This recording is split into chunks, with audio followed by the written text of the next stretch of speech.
जब से पीएम मोदी ने इनकम टैक्स में 12 लाख रुपए की छूट दिलवाई है, तब से आम लोगों के दिन बदल गए। पीएम मोदी के इस एक फैसले से देश के करोड़ों लोगों की जेब से पैसे बचने लगे। इसके बाद मिडिल क्लास को राहत देने के लिए रिजर्व बैंक ने भी रेपो रेट में कटौती कर दी।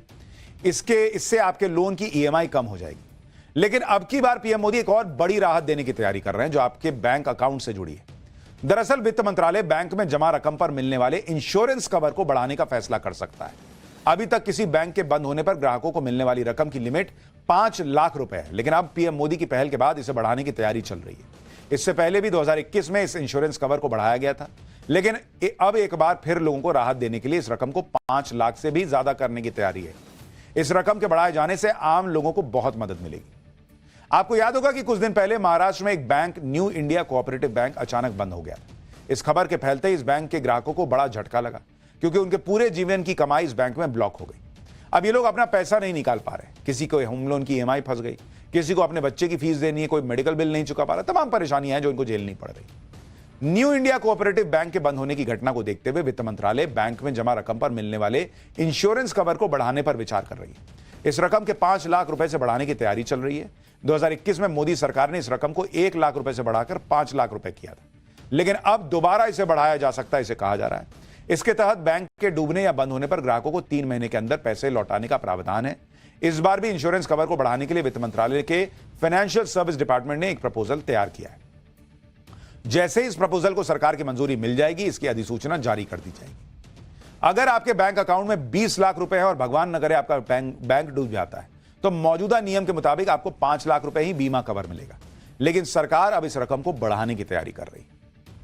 एक तरफ सरकार आपके बैंक अकाउंट को सुरक्षित बनाने के लिए नए नए फैसले ले रही है, लेकिन दूसरी तरफ आपकी जरा सी लापरवाही उस बैंक अकाउंट को खाली करवा सकती है।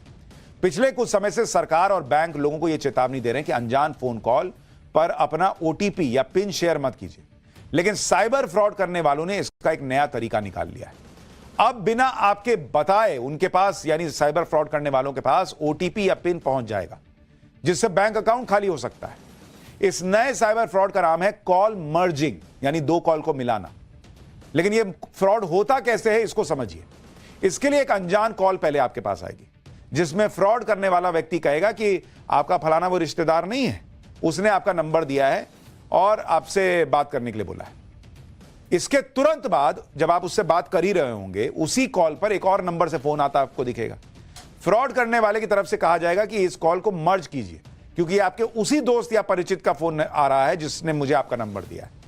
तो आप खुद ही कहेंगे कि अरे नहीं यार, उसका नंबर तो मेरे मोबाइल में सेव्ड है, उसका नाम नहीं आएगा अगर फोन आएगा तो परिचित का नंबर ही नहीं है। तो फ्रॉड करने वाला क्या कहेगा कि अरे उनका दूसरा वाला नंबर है जो आपके पास नहीं है, ये उससे कॉल कर रहा है। अब चूंकि आपको इस फ्रॉड के बारे में पता नहीं है, तो दिमाग उस तरफ सोचता नहीं है।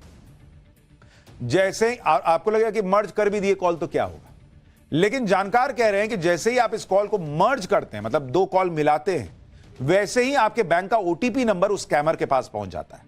दरअसल ये दूसरी कॉल आपके परिचित की नहीं, बल्कि बैंक की तरफ से ओटीपी बताने वाली वेरिफिकेशन कॉल होती है। इसके बाद आपके ओटीपी की जानकारी सीधे स्कैमर्स तक पहुंच गई। उसने सुन लिया क्या ओटीपी है, 0521 कुछ भी। जब तक आप समझिएगा कि क्या हुआ, तब तक वो उधर ओटीपी डाला, आपका अकाउंट खाली।